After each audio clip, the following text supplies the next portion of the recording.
for your education. I want to start with the responsibility you have to yourself. Every single one of you has something that you're good at. Every single one of you has something to offer. And you have a responsibility to yourself to discover what that is. That's the opportunity an education can provide.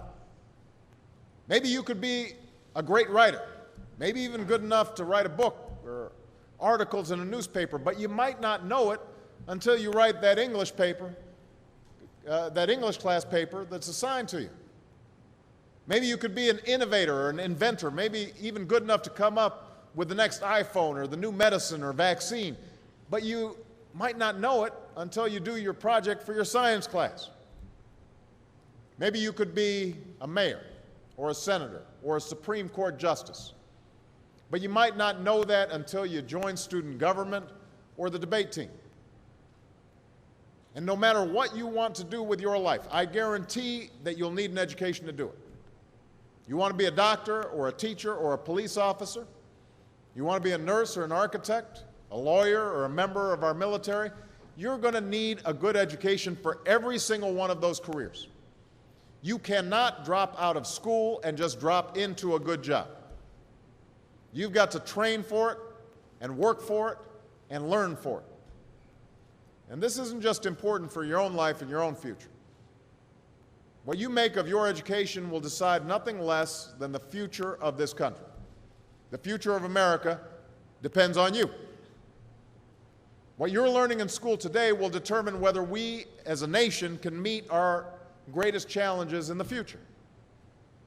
You'll need the knowledge and problem-solving skills you learn in science and math to cure diseases like cancer and AIDS, and to develop new energy technologies and protect our environment.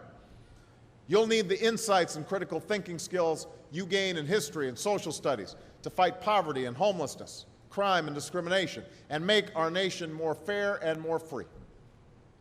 You'll need the creativity and ingenuity you develop in all your classes to build new companies that will create new jobs and boost our economy. We need every single one of you to develop your talents and your skills and your intellect so you can help us old folks solve our most difficult problems. If you don't do that, if you quit on school, you're not just quitting on yourself, you're quitting on your country.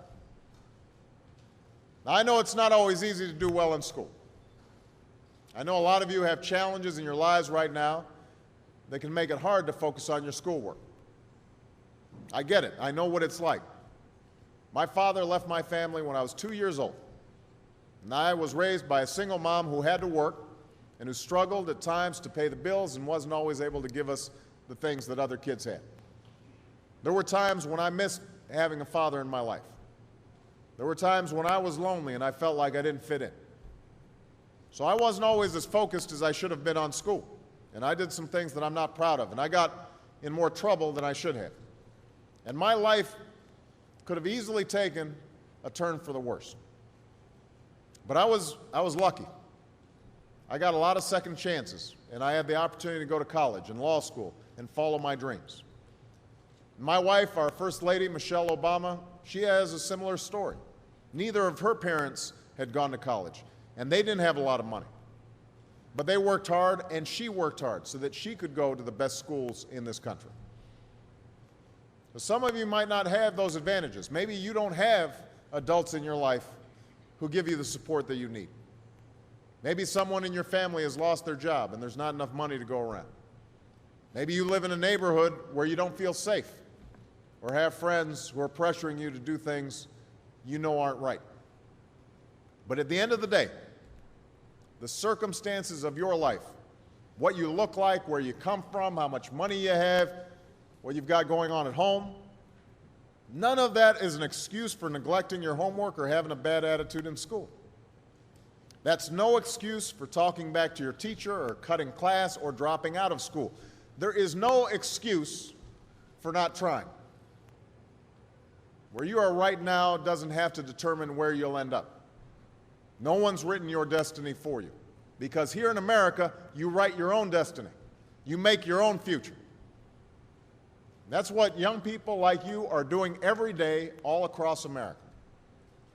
Young people like Jasmine Perez from Roma, Texas.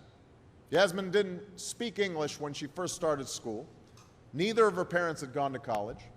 But she worked hard, earned good grades, and got a scholarship to Brown University, as now in graduate school studying public health, on her way to becoming Dr. Jasmine Perez.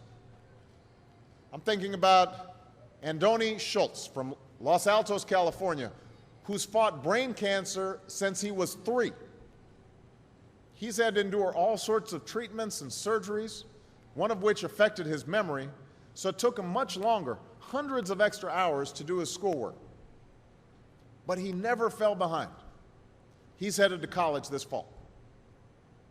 And then there's Chantel Steve from my hometown of Chicago, Illinois.